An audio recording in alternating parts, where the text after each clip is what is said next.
Berlin, July 1945. The war has been over for 2 months, but the smell of death still hangs in the air. Hollywood director George Stevens drives his camera crew through the Soviet sector, filming what remains of Hitler's capital.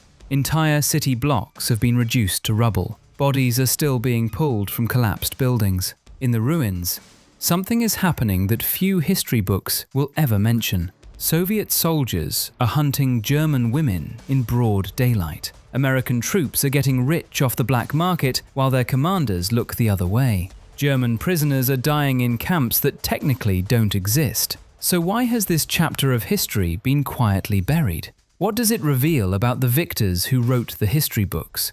Let's start with what Berlin looked like when the guns finally stopped firing, because understanding the scale of destruction explains why what happened next was possible.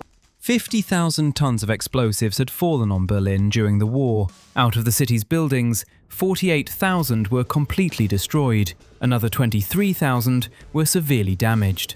British Air Marshal Arthur Tedder visited the city and described it this way: "Berlin as a city is completely destroyed. It can never be rebuilt."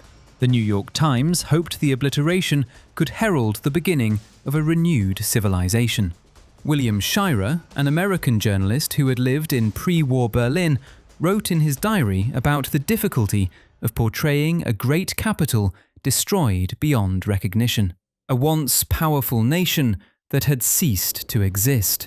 A conquering people who only 5 years ago behaved with brutal arrogance, now reduced to rubble.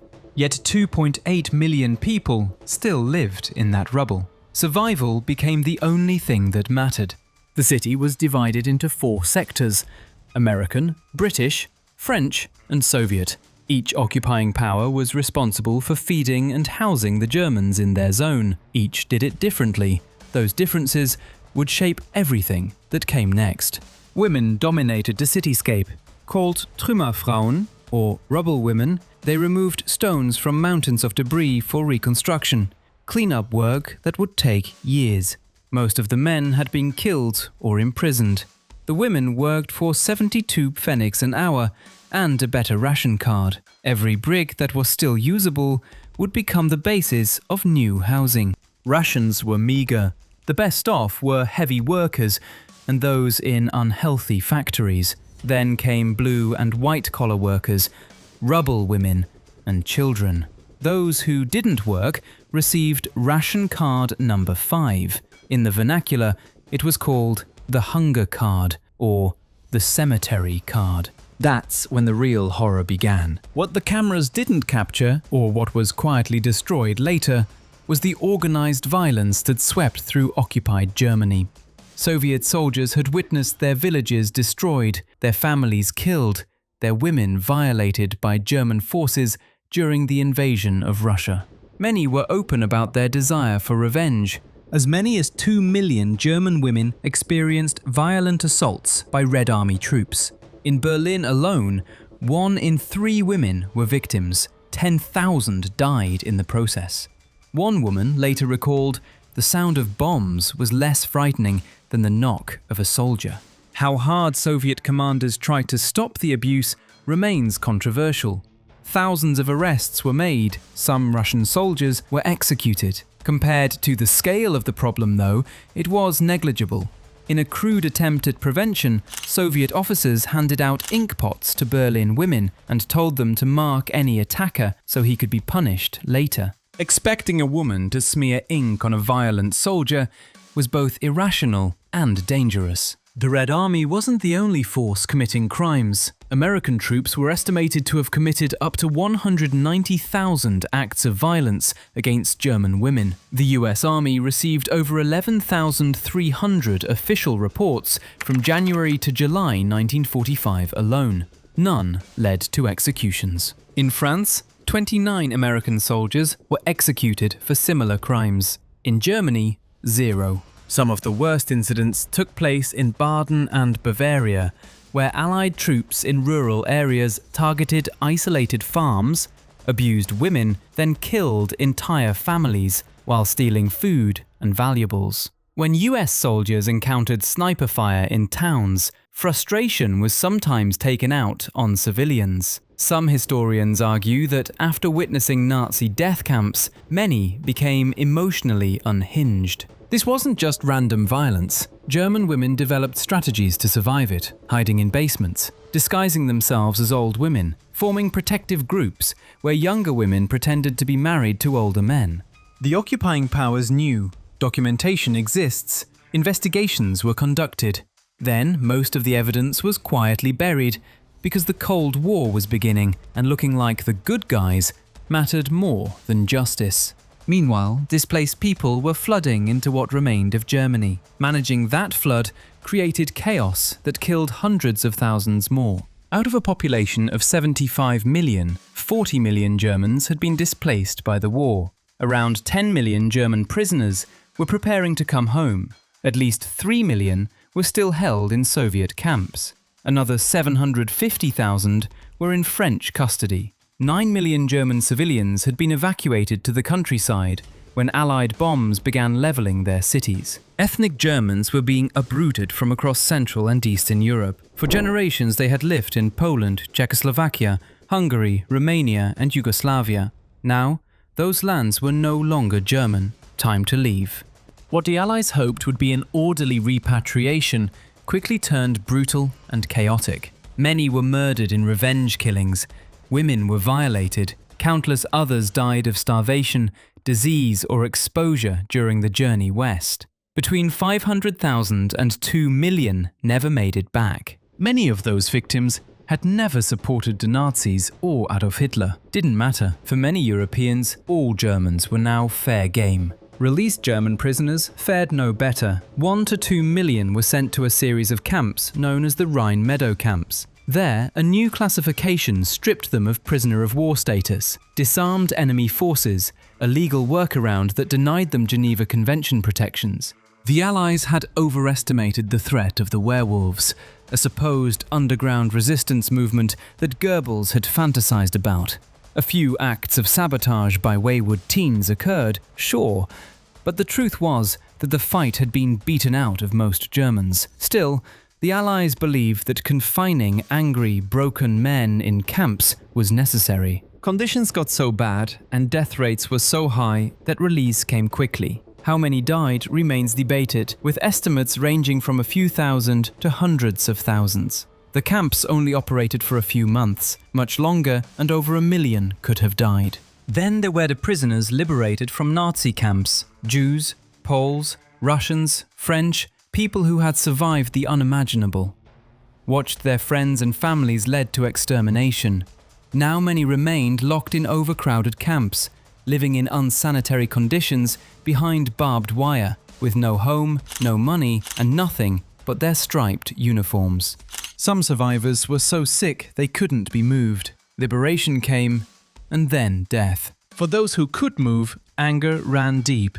Some formed gangs, French, Russian, Hungarian, Polish, roaming the countryside armed with knives, axes, and machetes, looting German homes and killing entire families. Their anger was understandable. When arrested for murder, though, many didn't believe they'd done anything wrong. To them, killing the enemy was justice. One grim case occurred in Bremen. A group of Polish prisoners broke into a house where 13 Germans were living. Everyone was dragged into the basement and executed. The father survived by playing dead. He later made headlines by publicly forgiving the killers, even after losing his wife and children. The Allies found themselves staring down violent anarchy. In the middle of all this chaos, everyday Germans were trying to survive. With infrastructure destroyed and food scarce, people did what had to be done. Looting started almost immediately. Gangs of people, often just kids, ransacked bombed-out houses. Everything was up for grabs. Anarchy. Journalist Ruud Andreas Friedrich spotted an ox wandering through smoke-filled streets.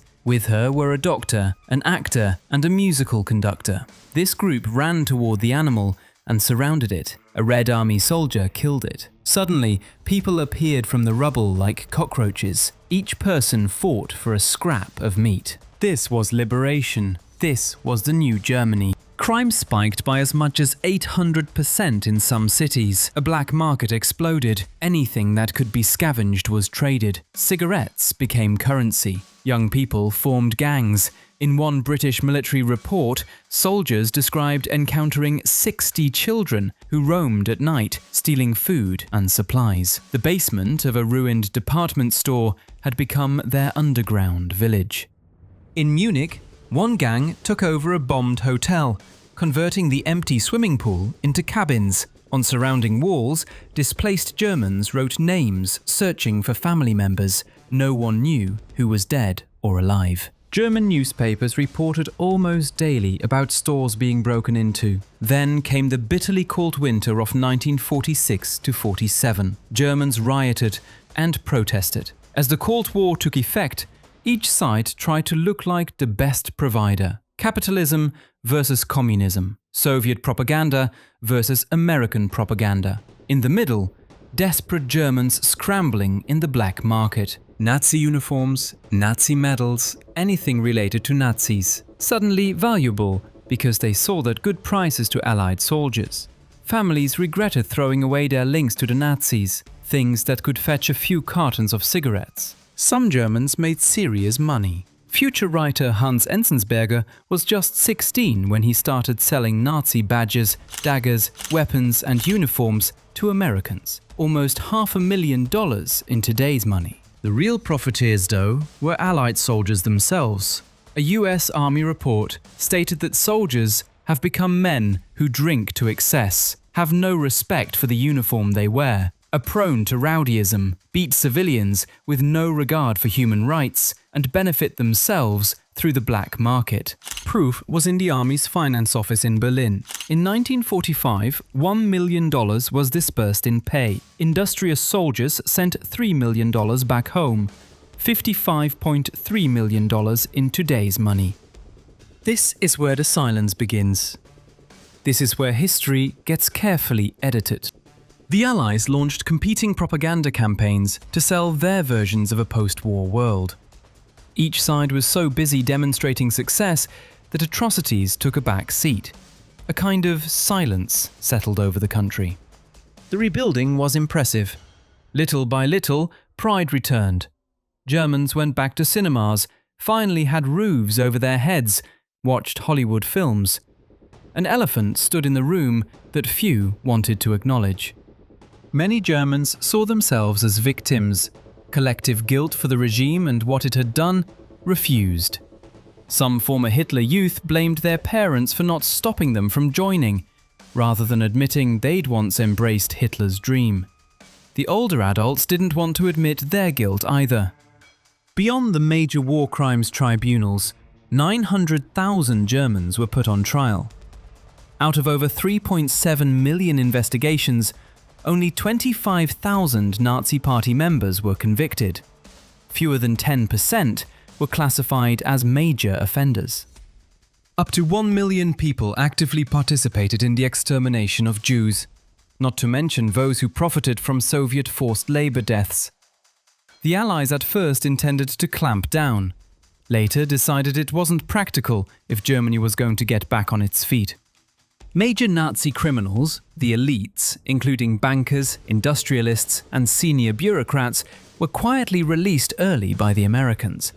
Lucrative business in the US and elsewhere followed. The Cold War had begun. Winning it took priority.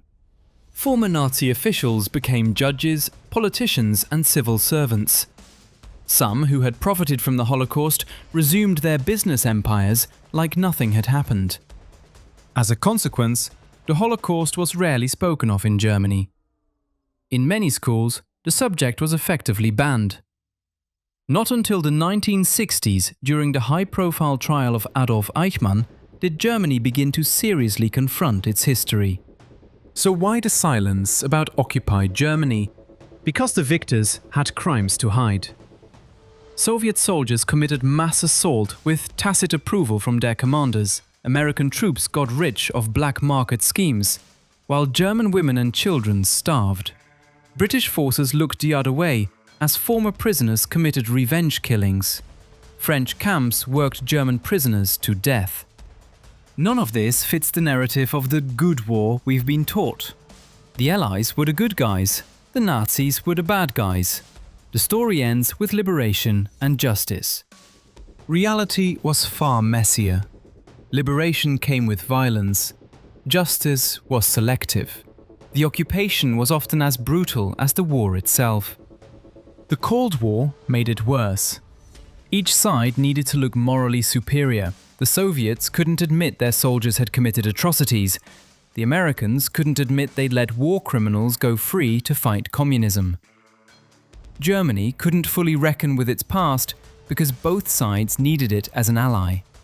Silence became institutional. Documents were classified. Evidence was destroyed. Victims were told to move on. A sanitized version of history was written for textbooks. Much of this suffering was preventable. The Allies knew what was happening. Power to stop it existed. They chose not to because political considerations outweighed human rights. By the 1970s, as Germany re-emerged as an economic powerhouse, it was finally forced to reckon with the full weight of its past. By then, most of the perpetrators, both German and Allied, were dead or too old to prosecute. The lesson extends beyond World War II.